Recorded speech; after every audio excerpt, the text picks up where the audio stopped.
Topic है cash book. Cash book हम लोग कैसे बनाते हैं विथ जीएसटी, आज हम वो जानेंगे। ठीक है, सो स्टार्ट करते हैं आज का सेशन। क्वेश्चन ये है, record the flowing transaction in cash book of Mohan.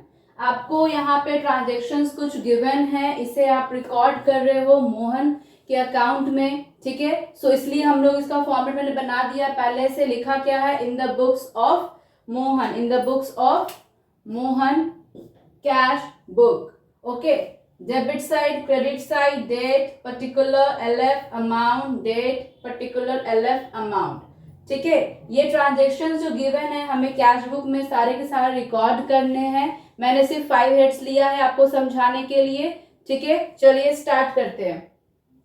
पहला है डेट के अकॉर्डिंग 2022 का April 1 cash in hand. Cash जो है हैंड में है, that means opening balance given है हमें कितना अमाउंट से, 25,000 से। तो जो ओपनिंग अमाउंट है हमारा किस साइड जाता है, डेबिट साइड। ठीक है, तो डेट देंगे हम लोग 2022 का April 1 to balance BD amount 25,000। Okay, next है अप्रैल 3 में cash sales plus CGST and SGST at the rate 6% each 12,000। Amount जो है दिया हुआ है 12,000, कैश सेल्स हुआ है प्लस किसके साथ, CGST के साथ और SGST के साथ, रेट है 6% पर ईच। दैट मीन्स जो है आपका CGST 6% से होगा और SGST भी 6% से ही होगा। कैश सेल्स हुआ है, दैट मीन्स इसका ट्रांजेक्शन क्या होता है जर्नल एंट्रीज का, बताइए।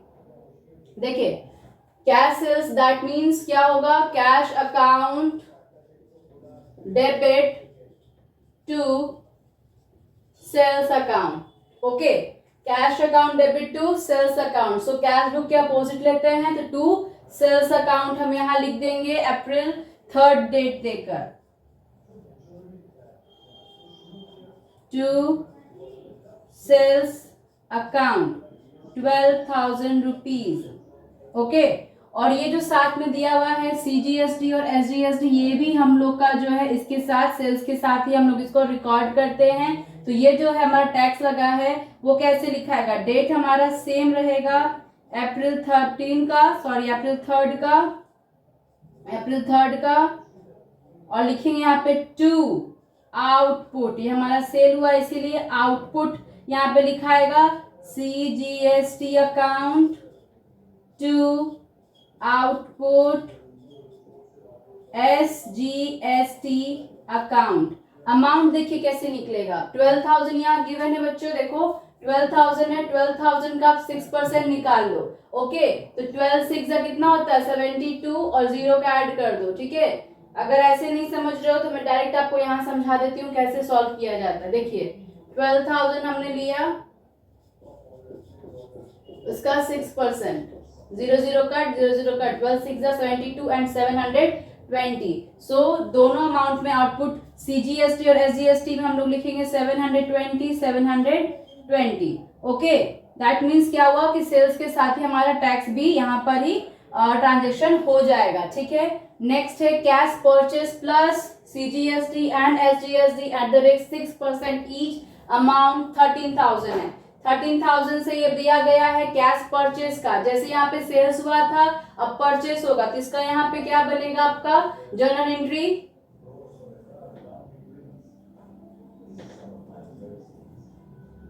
जब आप परचेस करते हो तो क्या एंट्री होता है, purchase account debit to cash account, purchase account debit to cash account. तो कैश के अपोजिट में क्या है, परचेस है, दैट मीन्स ये क्रेडिट होगा। डेट आप दोगे यहां पर अप्रैल 5 का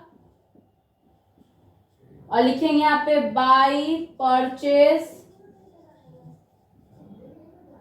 account, by purchase account, amount है 13,000 रुपीज। इसी के साथ आपको क्या ट्रांजेक्ट करना है, CGST और SGST कितने रेट से, 6% से। दैट मीन्स ये क्या हुआ, इसके साथ ही जाएगा, सेम डेट पर जाएगा, लेकिन यहाँ पे सेल हुआ था सो आउटपुट लिखाया था, अब ये परचेस है तो इनपुट हो जाएगा। सो अप्रैल का डेट देते हुए कब का है, 5 का ही है, तो अप्रैल 5 आप लिख दो। उसके बाद लिखो यहाँ पर by input CGST account, by input SGST account. Amount देखिए 13,000 का 6% निकालेंगे तो कितना हो जाएगा, 13,000 का अगर 6% निकालेंगे तो 0 0 कट, 13 6 है, यहाँ पे कितना हो जाएगा आपका 78, तो 780 समझ में आया। नेक्स्ट है cash deposited in bank, bank में कैश डिपॉजिट हुआ है, बैंक में कैश डिपॉजिट हुआ है, दैट मीन्स इसका एंट्री क्या आ जाएगा, bank account debit to cash account, bank account debit to cash account. Cash के अपोजिट कौन है, बैंक है, तो किस साइड जाएगा, क्रेडिट साइड। अमाउंट आप दोगे डेट देकर अप्रैल 8 का, बाय बैंक अकाउंट, अमाउंट है बैंक का 10,000 रुपीज, ठीक है। लास्ट है अप्रैल 12 का entry, bought furniture plus CGST and SGST at the rate 6% each, amount 4,000 है। यहाँ पे क्या हो रहा है, फर्नीचर खरीदा गया है, जब फर्नीचर खरीदा जाएगा तो क्या एंट्री होगी, फर्नीचर टू कैश अकाउंट, तो कैश के अपोजिट क्या हुआ, फर्नीचर हुआ। सो यहाँ पे आप दोगे अप्रैल 12 का बाय फर्नीचर अकाउंट, अमाउंट हो जाएगा 4,000 रुपीज, ठीक है। इसके साथ भी आपका गिवन है प्लस CGST और SGST, तो ये दोनों भी फर्नीचर के साथ जाएगा। सेम डेट पर अप्रैल 12 लिखेंगे यहाँ पर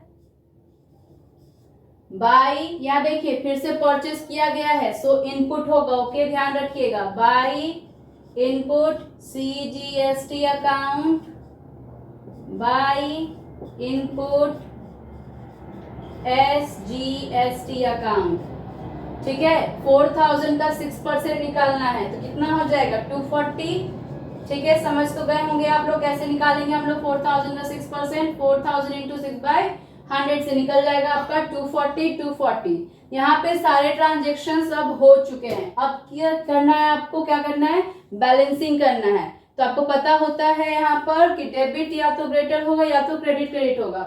अमाउंट आप मैच करोगे, देखने से आपको क्या लग रहा है किस साइड का ज्यादा है, ठीक है। देखने से मुझे क्रेडिट साइड का ज्यादा लग रहा है, प्लस कर लोगे तो भी पता चल जाएगा आपको। सो ये प्लस करेंगे तो पता चलेगा कि डेबिट साइड ज्यादा है, दैट मीन्स बैलेंसिंग फिगर किस साइड जाएगा, balance CD, this side credit side, ठीक है। तो इसको प्लस करेंगे, देखेंगे कितना अमाउंट आता है। डेबिट साइड का सारा अमाउंट प्लस कर रही हूँ विथ कैलकुलेटर, प्लीज आप लोग कैलकुलेटर यूज मत कीजिएगा क्योंकि बस ये वीडियो के लिए है, ठीक है, एग्जाम के लिए आपको यूज करने नहीं दिया जाएगा, ये ध्यान रखिएगा बच्चों। सो अमाउंट आएगा यहाँ पर आपका 3,844,0, क्लोज कर देंगे। दिस साइड भी हम लोग वही करेंगे, यहाँ पर अमाउंट को लिखकर बैलेंसिंग करेंगे 3,844,0 से, ओके क्लोज हो गया। अब ये कितने से घटा है, दैट मीन्स हमारा जो बैलेंस CD आता है, सो इससे माइनस कर देंगे इस टोटल को, तो यहाँ पे अमाउंट में माइनस कर रही हूँ,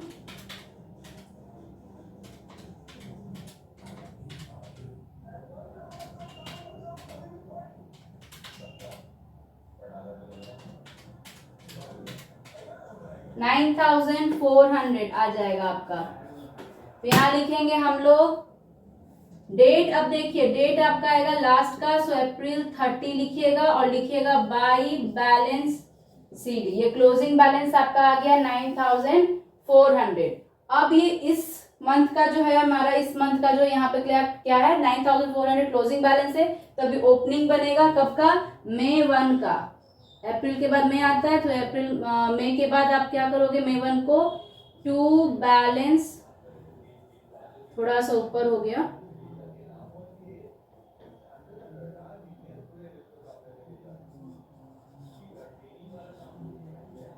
टू बैलेंस BD अमाउंट 9,400, बस, इसमें और कुछ करने की जरूरत नहीं है। तो ये था आपका कैश बुक विथ जीएसटी के साथ था, बेस था जीएसटी पर। बहुत सिंपल तरीके से बन जाता है, घबराने की कोई बात नहीं है, इसमें बहुत इजी होता है इसे सॉल्व करना। आई होप आपको वीडियो समझ में आया होगा। Please like